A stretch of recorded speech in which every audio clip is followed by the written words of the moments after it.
Mä oon tehnyt sosiaalista mediaa vähän silleen on-off-tyylisesti nyt jo vuosien ajan. Ja näiden vuosien aikana multa eniten kysytyin kysymys liittyy mun seksuaaliseen suuntautumiseen ja toisaalta on myös tehty olettamuksia siitä, että mitä mä oon ja mistä mä tykkään. Ja nämä kysymykset ja olettamukset ei edes oo mulle mitenkään uusia, koska mä oon saanut kuulla yläasteesta asti huuteluita siitä, kuinka mä olen homo ja toisaalta myös kysymyksiä siitä, että tykkäänkö mä pojista. Ja se on ollut aina mulle tosi mielenkiintoista, että muita on tuntunut kiinnostavan mun seksuaalinen suuntautuminen enemmän kuin mua itteeni. Mä en ole koskaan puhunut tästä aiheesta julkisesti, mutta kuten näette ja kuulette, niin tällä kertaa puhutaan mun seksuaalisesta suuntautumisesta. Tai ehkä niin kuin syvällisemmin mun minäkuvan muodostumisesta.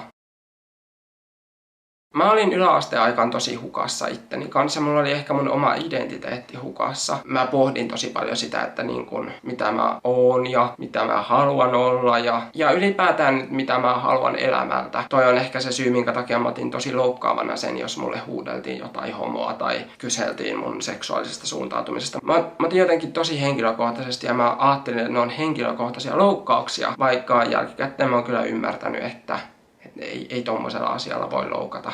Mä oon löytänyt vähän semmosen rauhan itteni kanssa tämän asian suhteen. Yläasteen lopussa mulle oli jo niin kuin selkeämpää se, että mitä mä olen, mistä mä tykkään, vaikka sen hyväksyminen kyllä vei aikaa. Mä koen, että tuohon aikaan muilla ihmisillä oli semmonen määrittämisen tarve suurempi kuin mulla itselläni, mikä on tosi ymmärrettävää. Mä ymmärrän kyllä sen, että ihmiset haluaa määrittää asioita, jotta ne on jotenkin helpompi ymmärtää. Mutta mulle itselleni se oli jotenkin tosi outoa ja ahdistavaa, koska mä oon aina ollut tosi avoin ihminen ja sit niin kun musta tuntuu, että mua ympäröivät ihmiset yritti jotenkin laittaa mua semmoiseen ahtaaseen muottiin, mihin mä en vaan halunnut asettua. Mä en tiedä saako tuosta ajatuksesta kiinni, mutta joo. Tällä hetkellä mä oon 25. Mun minäkuva on tosi vahva. Mä tiedän mitä mä olen, mistä tykkään ja myös, että mitä haluan elämältä. Mä en edelleenkään koe semmoista määrittämisen tarvetta itselleni. Mulla on täysin fine, jos joku haluaa määritellä mut miten ikinä määritteleekään. Mutta mä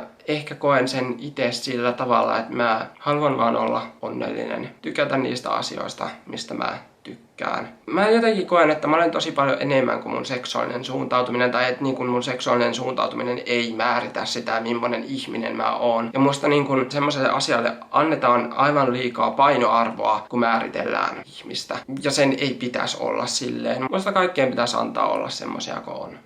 Joo.